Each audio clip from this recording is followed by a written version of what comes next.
प्रिय दोस्तों, नमस्कार। स्टडी मैप ऑनलाइन प्लेटफॉर्म में आपका हार्दिक स्वागत करता हूं।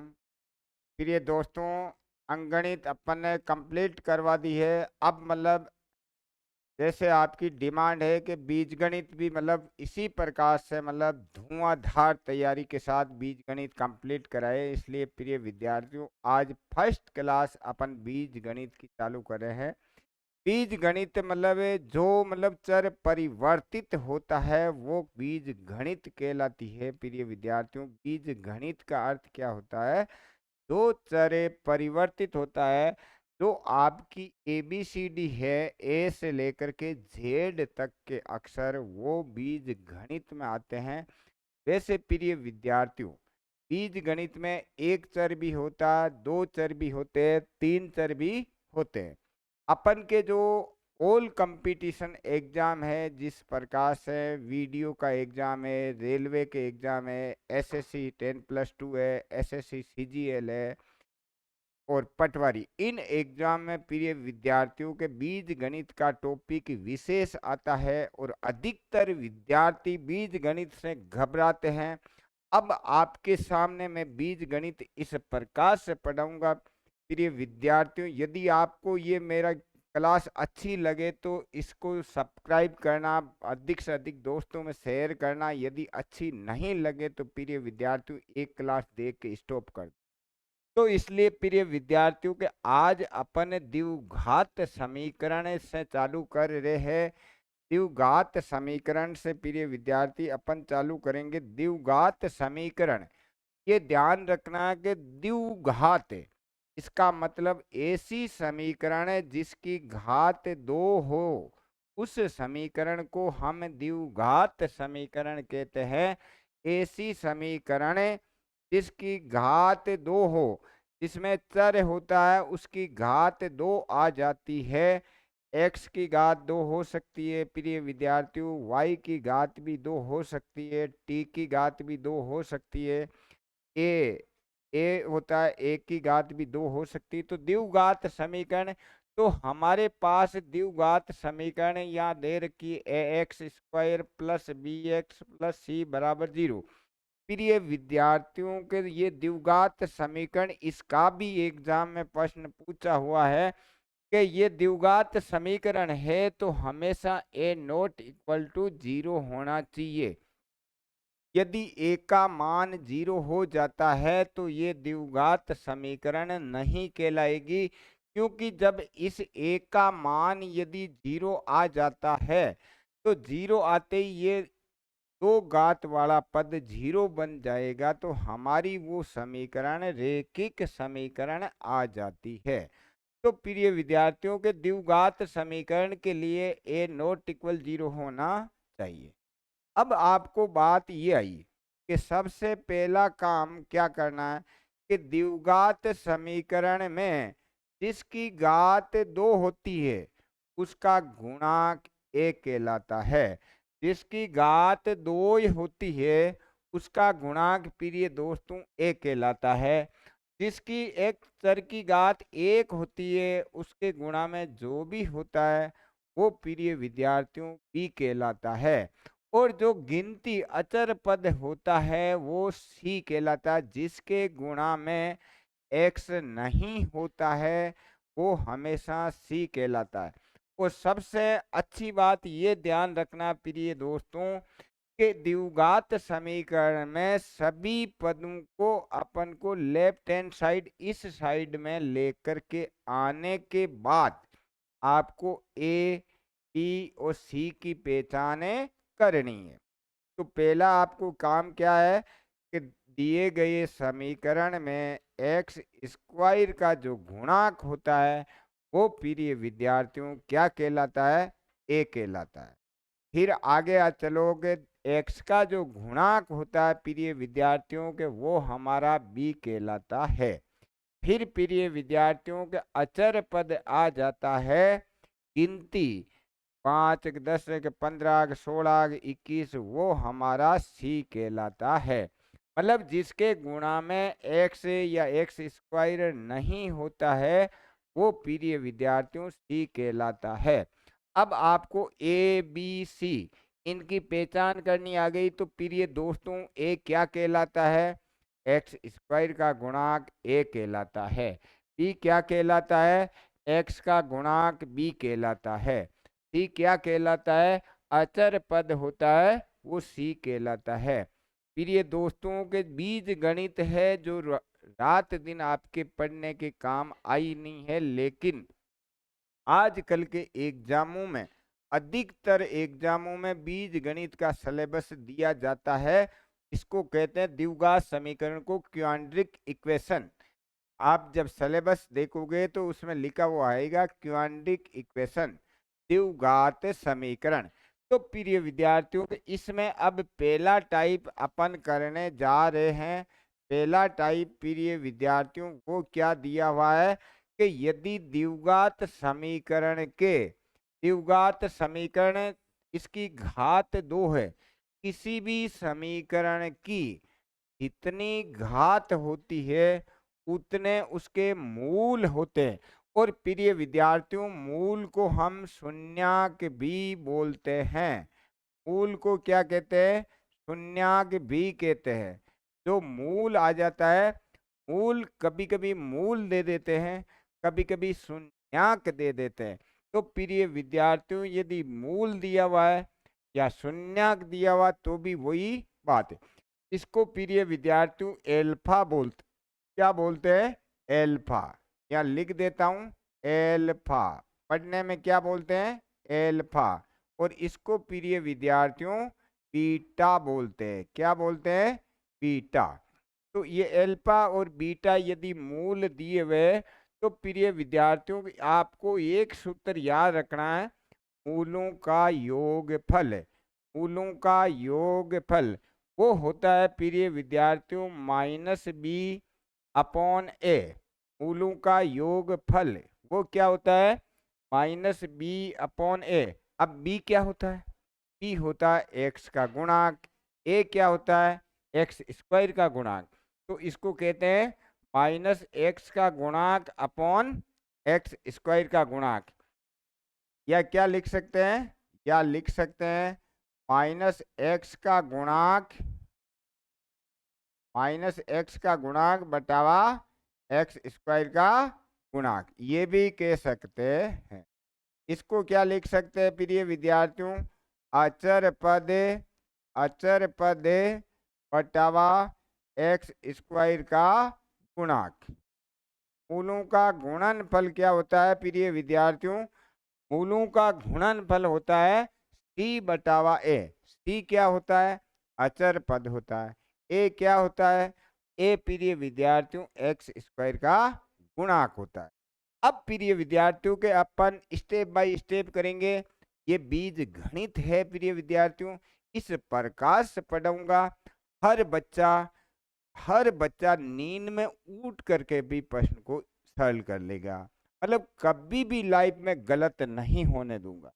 अब प्रिय विद्यार्थी अपन के देखो कि प्रश्न दे रखा है, तो प्रश्न दे रखा 3x² -5x + 6 के मूलों का योगफल बताइए।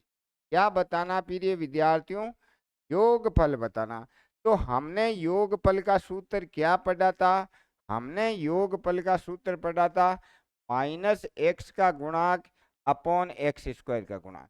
तो प्रिय विद्यार्थियों योगफल का सूत्र क्या है, योगफल का सूत्र है हमारे -x का गुणांक, x के गुणा में आता है वो गुणांक कहलाता है प्रिय विद्यार्थियों, बटावा एक्स स्क्वायर का गुणांक। अब प्रिय दोस्तों के यहाँ पर देखो हमारे पास x का गुणांक, यहाँ से देखो 3 है क्या, 3 नहीं है गुरुजी। फिर आपको x का गुणांक देखना, तो हमारे पास माइनस लगा दिया। x का गुणांक 5 है क्या, नहीं, बिल्कुल गलत है। हमें चिन्ह सहित बोलना है। x के गुणा में कौन दिख रहा है, x के गुणा में हमारे पास -5 दिख रहे, कितने दिख रहे हैं, -5 बटावा एक्स स्क्वायर का गुणांक। यहाँ पर एक्स स्क्वायर का गुणांक हमें 3 दिख रहा है, तो यहाँ पर लिख देंगे 3। अब प्रिय दोस्तों कि माइनस से माइनस को गुणा करते हैं, यदि दो माइनस मिल जाते हैं तो प्लस बने जाता है, एक ऐसे माइनस और एक, तो माइनस से माइनस क्या हो गया, प्लस। हमारा उत्तर कितना निकल करके आ गया, 5/3। तो प्रिय दोस्तों के मूलों का योगफल कितना प्राप्त हुआ, 5/3। हमारे उत्तर कौन सा आ गया, सी। मूलों, अब प्रिय दोस्तों यहाँ पर अपन थोड़ा बोर्ड बच गया तो समझ लेते हैं कि 3x² माइनस 11x प्लस 7, इसके अंदर प्रिय दोस्तों ए का मान कितना है, ए का मान कितना है, 3 है। बी का मान कितना है, -11 है। सी का मान कितना है, 7 है। अब नेक्स्ट सवाल, जैसे प्रिय दोस्तों के दूसरा मान लो, √2x² प्लस √7x माइनस 11 बराबर 0। इसमें बताओ देखा दोस्तों, ए का मान कितना है प्रिय दोस्तों, ए कौन है इसमें, ए √2, कौन है, √2। बी प्रिय दोस्तों कितना है, बी का मान एक्स का गुणांक होता है वो बी होता है, √7 है। प्रिय दोस्तों सी का मान कितना है, अचर पद होता है वो सी होता है, तो यहाँ पर सी का मान कितना आ गया, -11। ये प्रिय दोस्तों आपको सीखना है कि ए क्या होता है, x² का गुणांक, बी क्या होता है, x का गुणांक, और सी क्या होता है, अचर पद होता है वो सी होता है। नेक्स्ट प्रश्न के लिए प्रिय विद्यार्थियों अगला सवाल, समीकरण के मूलों का योग का गुणनफल बताना है। क्या बताना प्रिय दोस्तों, गुणनफल। अब हमें पता है कि गुणनफल का सूत्र क्या होता है, अचर पद बटा x² का गुणा। गुणनफल का सूत्र क्या होता है प्रिय दोस्तों, गुणनफल है, गुणनफल का सूत्र होता है c/a, या इसको लिखा था अचर पद बटा x² का गुणांक। अब प्रिय दोस्तों यहाँ पर देखो, ए क्या है, 5 है, बी क्या है, -11। तो आप लिख सकते हो कि हमें क्या लिख सकते हैं, ए का मान कितना है, 5 है, बी का मान कितना है, -11, सी का मान कितना, 1। अब प्रिय दोस्तों के उत्तर क्या मिल जाएगा, यहाँ पे देखो उत्तर हमारा आ जाएगा c/a। तो प्रिय विद्यार्थियों के सी का मान कितना, 1, ए का मान कितना है, 5, तो हमारा उत्तर कौन सा निकल के आ गया, 1/5, ये रहा। अब नेक्स्ट सवाल, अगले सवाल के लिए प्रिय दोस्तों समीकरण के मूलों का योगफल और गुणनफल बताना है। क्या बताना है, योगफल भी बताना है और गुणनफल भी बताना। तो सबसे पहले हमें ए लिख दिया, ए कितना, 7, बी कितना है, 5, सी कितना है, -2। हमें क्या करना, एक तो प्रिय दोस्तों योगफल, और एक क्या पूछा है, गुणनफल। अब प्रिय दोस्तों के योगफल का सूत्र क्या होता है, -b/a। अब देखो b का मान देखिए 5, a का मान कितना है, 7, तो ये तो हो गया -5/7। गुणनफल का सूत्र देखो प्रिय दोस्तों, गुणनफल होता है c/a।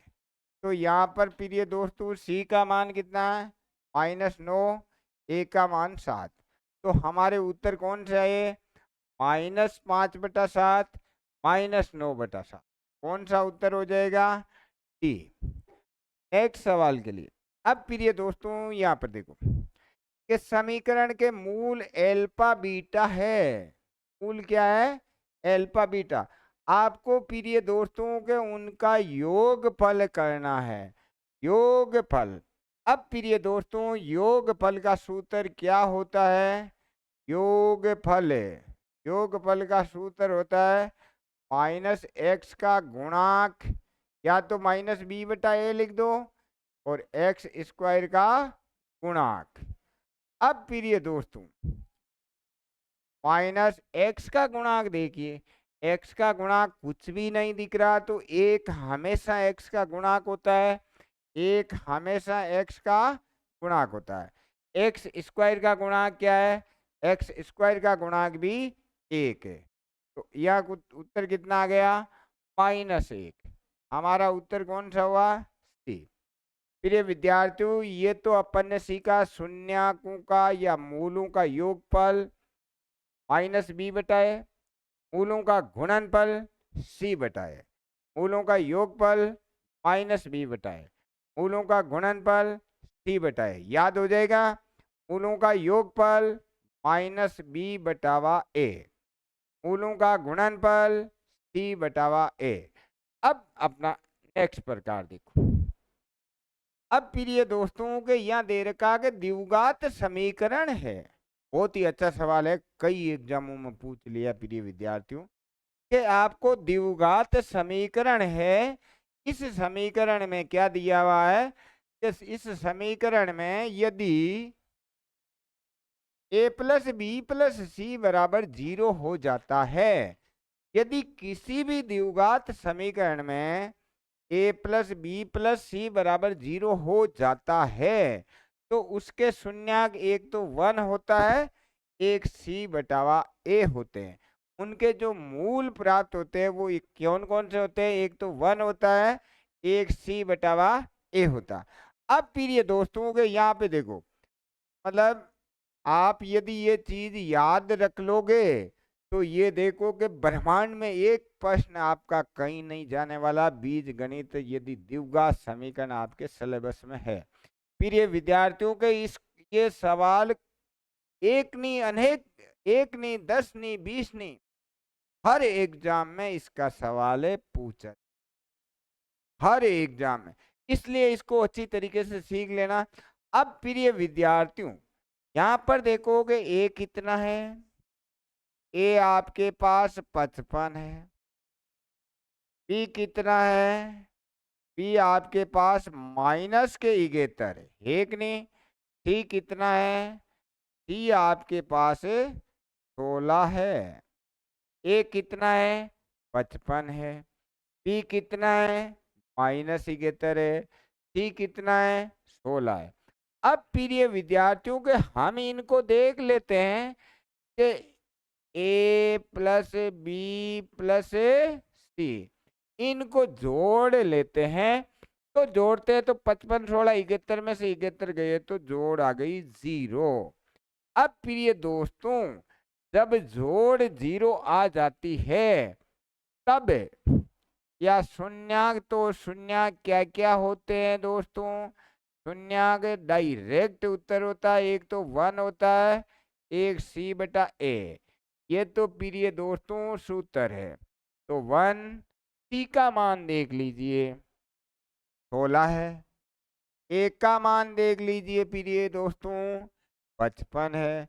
तो हमारा उत्तर कौन सा निकल के आ गया? 1 और 16 बटा 55, 1 और 16 बटा 55। हमारा ये आंसर राइट है, 1 और 16 बटा 55।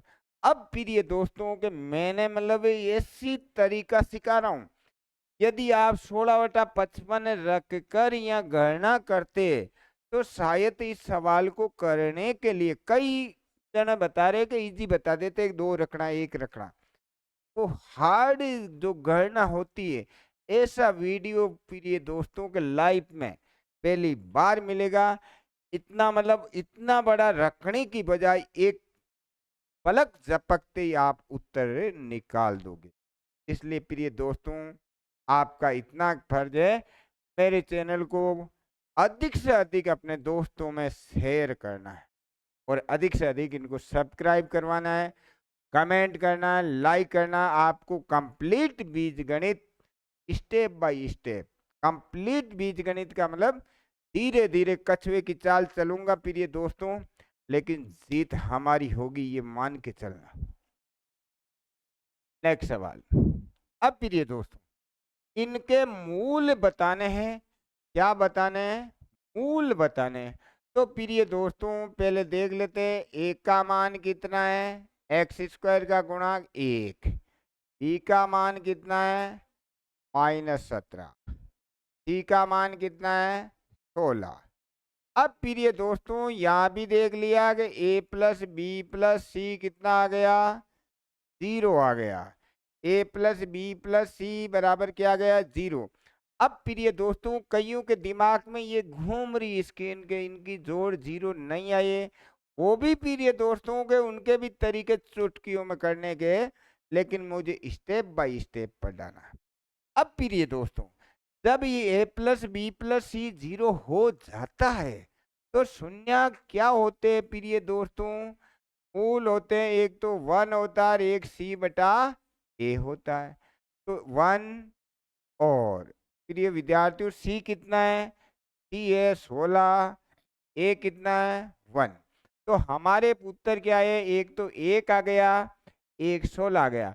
तो का मूल बताना तो एक इसमें है नहीं, तो हमारा 16 इसका उत्तर हो जाएगा। कौन सा हो जाएगा प्रिय दोस्तों, एक भी आ सकता था 16 भी आ सकते थे, दोनों आए तो सबसे ही बेस्ट है। अब प्रिय विद्यार्थी अब दोस्तों के यहाँ पे देखो समीकरण आपके पास दिया हुआ है, समीकरण दिया हुआ है।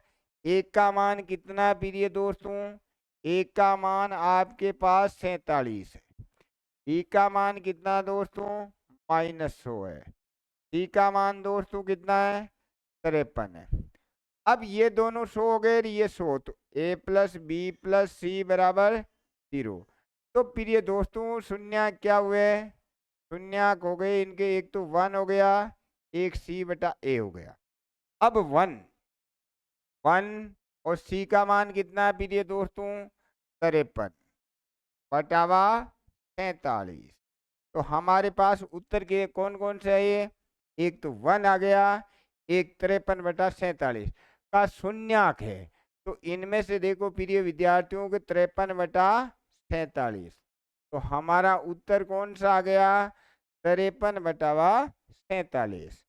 प्रिय दोस्तों के इसमें जैसे जगह बच गई तो और कर लेते हैं, जैसे मान लोगे 2x² प्लस 45x माइनस 47, इसके बताने जी। अब प्रिय विद्यार्थियों ए का मान 2, बी का मान 45, सी का मान -47, ए प्लस बी प्लस सी कितना हो गया प्रिय दोस्तों 0, प्लस के 47 माइनस के 47 0 हो गया। तो इसके शून्य क्या होंगे, शून्यक, इनके शून्यक हो गए 1 सी बटा ए, तो 1 और सी का मान -47 बटा 2। तो इसके हमारे उत्तर कौन से निकल के आ जाएंगे 1 और -47 बटा। नेक्स्ट सवाल के लिए प्रिय दोस्तों अब देखो यहाँ पर देखो प्रिय दोस्तों कि ये स्मॉल तो यहाँ दे रखा, तो कैपिटल ए दे दूं ए माइनस बी, कैपिटल बी दे दूं बी माइनस सी, कैपिटल सी दे दिया सी माइनस। अब प्रिय दोस्तों के इनको जोड़ लेते हैं, हमने जोड़ा, ए माइनस का ए प्लस का कट गया, ए माइनस का बी प्लस का कट गया, ये भी कट गए, तो क्या आ गया 0। अब प्रिय दोस्तों इनके मूल क्या होंगे, इनके मूल हो गए, एक तो 1, एक हो गया दोस्तों सी बटावा ए। तो 1 सी का मान देखो प्रिय दोस्तों, सी का मान है सी माइनस है, और ए का मान क्या है ए माइनस बी। तो हमारा उत्तर कौन सा निकल के आ गया 1 और सी माइनस ए अपॉन ए माइनस बी। तो कौन सा उत्तर निकल के आया दोस्तों बी। नेक्स्ट सवाल के लिए प्रिय दोस्तों अगला सवाल, अब देखो समीकरण, ये देखो सूत्र है प्रिय दोस्तों, समीकरण है, ये कौन सा समीकरण है द्विघात समीकरण, उसमें मूल ये नाम लिखा हुआ रहेगा परस्पर व्युत्क्रम है, मतलब परस्पर विलोम है। किसी भी द्विघात समीकरण के मूल कितने होते हैं प्रिय विद्यार्थी 2 होते। इसमें भी आपका पूछ सकते हैं कि द्विघात समीकरण में कितने मूल होते हैं, 2 मूल होते हैं। अब ये आपके कह रहे हैं कि मूल परस्पर विलोम हो, विलोम का मतलब व्युत्क्रम उल्टे हो, तो आप क्या जानना चाहिए? इसका मतलब ए बराबर सी होता है। क्या होता है प्रिय विद्यार्थियों? ए बराबर सी होता है। ये नाम मिल जाए, परस्पर व्युत्क्रम मिल जाए, परस्पर विलोम मिल जाए, तो आपको क्या करना है? ए बराबर सी करना है। ए क्या होता है दोस्तों? एक्स स्क्वायर का गुणांक। सी क्या होता है? अचर पद। अब यहाँ पर देखो फिर ये दोस्तों, यहाँ पर देखो, अपन करते हैं ए का मान कितना है दोस्तों? ए का मान है हमारे पास के -2। बी का मान कितना है? -3। सी का मान कितना है? 4। अब इसके कारण से सूत्र कौन सा लगेगा? सूत्र लग जाएगा दोस्तों ए बराबर सी। ए का मान रख दो। ए का मान हो गया के-2 बराबर सी का मान कितना है? 4। अब फिर ये दोस्तों के ये दो उधर जाएंगे, पक्षांतरण होगा, तो ये क्या हो जाएगा? इधर माइनस के थे, उधर जाके प्लस के, तो के बराबर कितने हो गए? 6। के बराबर क्या आया दोस्तों? 6। अब अगला सवाल। अब फिर ये दोस्तों, ये समीकरण के मूल परस्पर विलोम है। जब समीकरण के मूल परस्पर विलोम हो, समीकरण के मूल परस्पर व्युत्क्रम हो, तो ए बराबर सी होता है। जब समीकरण के मूल परस्पर व्युत्क्रम हो, परस्पर विलोम हो, तब फिर ये दोस्तों क्या होता है? ए बराबर सी होता है। तो यहाँ पर देखो, फिर ये दोस्तों के क्या होगा? ए बराबर सी होगा। सूत्र यही है कि नहीं? बिल्कुल है गुरुजी। ए का मान कितना है दोस्तों? ए का मान 7 है। अब देखो सी का मान कितना है प्रिय विद्यार्थियों? एक्स स्क्वायर का गुणांक ए होता है, एक्स का गुणांक बी होता है, अचर पद सी होता है। तो दोस्तों सी कितना है? सी हमारे पास के है। क्या है? तो हमारे पास के की वैल्यू कितनी आ गई? के की वैल्यू 7 आ गई। तो कौन सा उत्तर हुआ? बी। कौन सा हो गया दोस्तों? अब देखो अगला सवाल। अब फिर ये दोस्तों के यहाँ पर क्या दिया हुआ है? अब मुझे उम्मीद है कि आप करोगे कि मूल परस्पर व्युत्क्रम, मूल परस्पर व्युत्क्रम, मूल परस्पर विलोम, इसका मतलब प्रिय दोस्तों क्या होता है? सूत्र क्या आ गया? एक छोटी सी एक चीज है, व्युत्क्रम का मतलब ए बराबर सी हो जाएगा। तो ए का मान कितना है? ए का मान √3 है। सी का मान कितना है? के। तो हमारा उत्तर कौन सा निकल के आ गया प्रिय दोस्तों? उत्तर निकल के आ गया सी। अब नेक्स्ट सवाल के लिए प्रिय दोस्तों, अगला देखो। मैं उम्मीद करता हूं कि मेरे से पहले आप करोगे प्रिय विद्यार्थियों, क्योंकि मैंने आपको 3 प्रश्न सिखाए। परस्पर विलोम, परस्पर व्युत्क्रम, इसका मतलब क्या होता है? सूत्र प्रिय विद्यार्थियों कि आपको ए बताओ। ए आ गया k+5, वेरी गुड। बी बताइए -7। सी बताइए 2। अब दोस्तों इसका मतलब सूत्र क्या हुआ भाई दोस्तों? इसका मतलब गुरुजी ए बराबर सी हो गया। अब ए का मान कितना है दोस्तों? k+5 है गुरुजी, वेरी गुड। सी का मान दोस्तों कितना है? सी का मान 2 है। अब दोस्तों ये संख्या अपन के चाहिए, तो के को तो यहीं रख लेते हैं, और 5 क्या करते हैं? उधर जाके घट जाएंगे, तो -5। अब दोस्तों 2 में से 5 घटाए तो कितने रहे? 3 बचे, वो भी माइनस के बचेंगे। फिर ये दोस्तों माइनस के क्यों रहे? माइनस की संख्या बड़ी है। माइनस के क्यों बचे? माइनस वाली बड़ी है। अगला सवाल देखो दोस्तों के समीकरण दे रखा है। समीकरण ये देखो बीज गणित है दोस्तों। कुछ चीजें आपको याद तो करनी पड़ेगी, के समीकरण के मूल समान एवं विपरीत चिन्ह के, मतलब मूल समान भी है, जैसे एक मूल 5 है, दूसरा -5 है, और चिन्ह केवल विपरीत है। उनका संख्यात्मक मान समान है, एक मूल 10 है, दूसरा मूल -10, एक मूल 8 है, दूसरा, समझ तो गए कि मूल समान हो और विपरीत चिन्ह के हो, तब प्रिय विद्यार्थियों के b बराबर 0 होता है। या इसको लिख सकते हैं, x का गुणांक बराबर 0 होता है। x का गुणांक बराबर 0 होता है।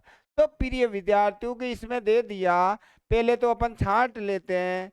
a का मान दोस्तों 3 है, b का मान k+2 है, c का मान 7।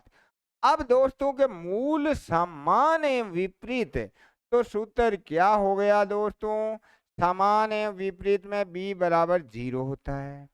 अब दोस्तों यहाँ पर b देखो, b है हमारे पास k+2 बराबर 0, तो k बराबर, ये दो उधर गए तो किसके हो गए, -2, तो हमारा उत्तर कौन सा आया दोस्तों, -2। कहाँ पे, ये रहा। नेक्स्ट सवाल के लिए, अब दोस्तों के समीकरण दे रखा है, मूल परस्पर समान एवं विपरीत एक ही लाइन का काम करना है कि b बराबर 0, समान एवं विपरीत में, तो दोस्तों के b का मान क्या है, b का मान है -k बराबर 0, तो k का मान क्या आ गया, 0 आ गया। k का मान कितना आया दोस्तों, 0। नेक्स्ट सवाल के लिए, समीकरण दे रखा है कि मूल परस्पर समान एवं विपरीत, इसका मतलब सूत्र क्या दोस्तों, इसका सूत्र है p बराबर 0, -p+2 बराबर, माइनस को 0 में देते तो वही रहेगा, तो यहाँ आ गया p+2 बराबर 0। ये दो उधर गए तो किसके हो गए, -2, तो प्रिय दोस्तों के p बराबर क्या आया, -2। अब नेक्स्ट सवाल, अब दोस्तों के यहाँ पे देखो कि समीकरण ax² + bx + c बराबर 0, ये जो बोर्ड पे लिखा है वो 120% द्विघात समीकरण जिस एग्जाम में आपके सिलेबस में है, वो प्रिय विद्यार्थियों के सूर्य उदय होना भूल सकता है, ये प्रश्न आना नहीं भूल सकता है। हर एग्जाम में इसका प्रश्न पूछा जाता है, जिसके मैंने केवल आज सूत्र लिखा रहा हूं। अगली क्लास में मुझे आप, अगली क्लास में मतलब मैं इनके आगे के प्रश्न करवाऊंगा प्रिय विद्यार्थियों कि इनके भी प्रश्न किस प्रकार से पूछे जाते हैं। ये 101% इसका प्रश्न पूछा जाता है प्रिय विद्यार्थियों। इसमें क्या है कि आपको ए पहचानना आ गया, x² का गुणांक a होता है, b आ गया x का गुणांक b होता है, अचर पद आ गया c होता है। अब दोस्तों के इसके अंदर इसको कहते हैं विवेतक या विभूतिकार। आपको क्या करना है कि यदि b² माइनस, इसके मान तो रख ही लोगे, b क्या होता है, b² - 4ac > 0, मतलब धनात्मक है, धनात्मक आ जाता है तो मूल असमान होते हैं और वास्तविक होते हैं। जिसके पास धन दौलत होती है उनके मूल वास्तविक होते हैं, जिसके पास धन दौलत धनात्मक होता है वो वास्तविक जिंदगी जीता है, जिसके पास धन की कमी नहीं रहती प्लस में, तो वो क्या होता है, वास्तविक होता है। याद हो जाएगा दोस्तों कि धनात्मक आ जाता है तो वो वास्तविक जिंदगी जीता है। अब दोस्तों के यदि इसका मान 0 आ जाता तो भी वो चीज वास्तविक ही होती है, और वो समान भी होता है कि उसका बैलेंस बिगड़ता नहीं, वो नहीं तो ज्यादा फूलता है और नहीं वो घर्त कुएं में जाता है, वो नॉर्मल समानता की जिंदगी जीता है कि बराबर 0 आ गया, न तो वो ज्यादा मतलब उछल कूद करता है और न वो मतलब जमीन के अंदर जाता है प्रिय विद्यार्थियों। तो इसको याद करने का तरीका है, जब b² - 4ac 0 आ जाता है तो वास्तविक जिंदगी तो जीता है और वो समानता से जीता। किससे जीता है दोस्तों, समानता से। ये आपको सूत्र याद करने की टेक्निक बता रहा हूं कि b² - 4ac यदि 0 आ गया तो न तो वो ज्यादा उछल कूद करेगा और न वो मतलब कुएं में गिरेगा। बराबर बैलेंस जिंदगी जी रहा है। यदि जीरो है बैलेंस उसका, तो उसके मूल समान और वास्तविक जिंदगी जिएगा। अब फिर ये दोस्तों आगे आ जाइए, b square minus 4ac less than zero मतलब ऋणात्मक। अरे जिसके लेना माते हो जाता है, कड़ी तरह में डूब जाता है, तो वो मतलब काल्पनिक जिंदगी जीता है। उसका कोई अता पता नहीं है कब वो ऊपर चला जाएगा। फिर ये दोस्तों कि वो असमानता की जिंदगी जीता, उसका कोई पता नहीं कि शाम हो कि सुबह हो, उसको मतलब किस समय ऊपर जाना पड़ सकता है। यदि ऋणात्मक मान आ जाता है, ऋणात्मक लेस देन जीरो का मतलब ऋणात्मक, मतलब जिसके कलितर माते हो जाता है, तो वो कल्पना की जिंदगी में जीता है। तो फिर ये दोस्तों कि यदि इसका मान धनात्मक आ गया तो वास्तविक जिंदगी जिएंगे, जीरो आ गया तो ही वास्तविक जिंदगी जिएंगे, और कड़ीतर मतलब माइनस में बैलेंस चलने लगेगा तो कल्पना नहीं कर सकेगा, काल्पनिक जिंदगी जीनी पड़ेगी। और जीरो आ जाएगा तो समानता है ही। तो ये फिर ये विद्यार्थियों के सूत्र याद करने के तरीके बताए हैं, क्योंकि इसका प्रश्न 120% हर एग्जाम में पूछा जाता है। इसलिए प्रिय दोस्तों, आपको यदि मेरी क्लास अच्छी लगी तो अधिक से अधिक दोस्तों में शेयर करना है। और प्रिय दोस्तों, जय भारत, जय हिंद।